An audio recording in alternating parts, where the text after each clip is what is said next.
friends, I am Akanksha Sharma and you're watching geo-sense where global news made common sense with a twist. Ever wonder what happens when global oil supply meets Middle East drama? Well, today's episode is all about one very specific, very strategic and very spicy place, the Strait of Hormuz, or as I like to call it, the world's oil traffic jam waiting to happen. Let's dive into the swirling sea of politics, pipelines and possible panic. Remember when Israel and Gaza were locking horns again? Yeah, not new, but this time Yemen decided to throw a few missiles into the chat, literally. Houthi rebels backed by Iran started targeting commercial ships in the Red Sea. Why? Because geopolitics is the original Netflix drama everyone wants a cameo. Entered Iran. Iran said, if you think Red Sea action was fun, wait till I mess with the Strait of Hormuz. And now the world's biggest choke point for oil looks well choked. Let's locate this crisis hotspot. Imagine a narrow funnel between Iran in the north and Oman, UAE in the south. That's the Strait of Hormuz. It's just 33-kilometer wide. That's smaller than your average Uber ride across Mumbai during rush hours. Yet, 20% of the world's oil passes through it. Yes, 20% of the entire planet. India, China, Japan all heavily depend on it. If Hormuz coughs, Asia sneezes. And your petrol bill, it screams. If Iran blocks Hormuz, even partially, here's what happens. Crude oil supply drops. Prices shoot up like a SpaceX rocket. Transportation gets costly. Inflation starts dancing in your wallet. And we all collectively cry at the petrol pump. According to Goldman Sachs, oil could jump from $69 to $100 per barrel just like that. Congratulations, your budget just got knocked.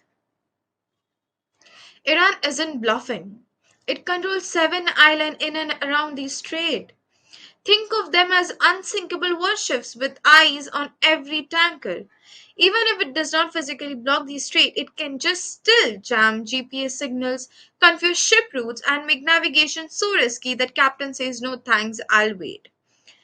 Spoiler, that's already happening. Over 900 ships recently reported electronic interference, basically in maritime gossiping.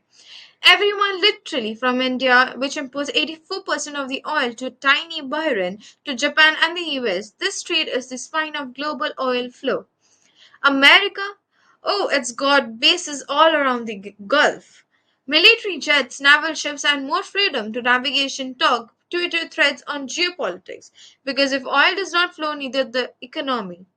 Especially not for countries like Saudi Arabia or Qatar, who runs entirely on oil and gas exports.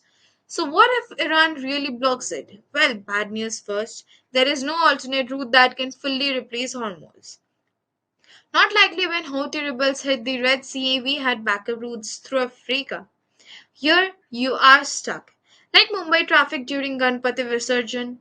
Only difference, this traffic jam costs billion and chances are low. Risks are very high. Iran knows if it goes all blockade mode, it will trigger not just oil panic but possibly military responses from the US and allies. Plus, it could lose support from nations like China who prefer oil barrels over bombs. So instead of a dramatic block, Iran is playing it smart.